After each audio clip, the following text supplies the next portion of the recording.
Blank గా ఉంది కదా. సో ఇక్కడైతే ఒకటి షీట్ చేస్తున్నాం, అది కూడా ఏంటంటే గ్రానైట్. మనం ఒరిజినల్ గ్రానైట్ వేస్తే ఎలా ఉంటుందో ఫీలింగ్ అదే. ఇప్పుడు మనకు పీవీసీ ప్యానల్స్, డబ్ల్యూపీసీ ప్యానల్స్ వస్తున్నాయి కదా, అదే టైప్ లో మనకు షీట్ అనేది గ్రానైట్ షీట్ వస్తుంది. ఆ గ్రానైట్ షీట్ సెట్ చేసి కింద బాక్స్ వేద్దాం అనుకుంటున్నాం. చూద్దాం. ఎప్పుడైతే బిఫోర్ వీడియో ఇది వేయక ముందు. సో ఆఫ్టర్ వీడియో వేసిన తర్వాత చూపిస్తాము. ఇక్కడ వచ్చేది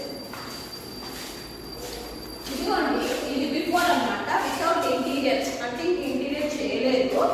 ఇప్పుడు ఇవైతే ఉన్నాయి కదా, దీనికి ఫ్రేమింగ్ ఇస్తున్నాము.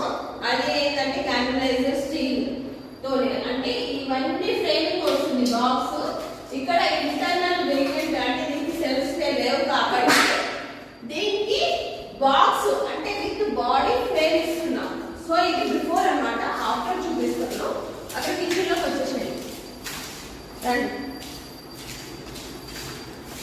ఇదిగోండి, వితౌట్ ఇంటీరియర్ కిచెన్ అనమాట. ఇక్కడ చూసుకోండి, ఇదంతా ఇది ఏమి చేయలేదు, ఇటు కూడా ఏమి చేయలేదు. సో మనకి దీనికి ఫ్రేమింగ్ కూడా ఇస్తున్నాము అండ్ ఇక్కడ ఒక బాక్స్ కూడా వస్తుంది. సో ఇక్కడ మనము చిల్ని అవన్నీ సెట్ చేస్తాము. పైన అయితే పెయింట్ వేపిద్దామని చూస్తున్నాము, చూద్దాం పెయింట్ ఎలా వస్తుంది ఏంటి అనేది ఆఫ్టర్ వీడియోలో పెడతాను. దాన్ని చూసుకున్నాను కదా.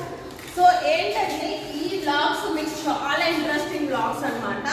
ఇంటీరియర్ మీరు ఎవరికైనా ఇస్తే 15 to 20 lakhs వస్తుంది ఫ్లాట్కే.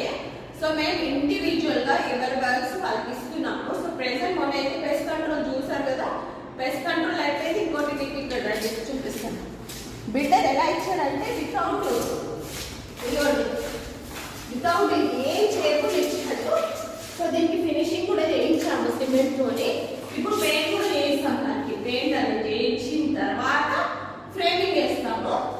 సో ఇది చాలా చీపెస్ట్ ఇంటీరియర్ అన్నమాట, చాలా చీప్ అవుతుంది.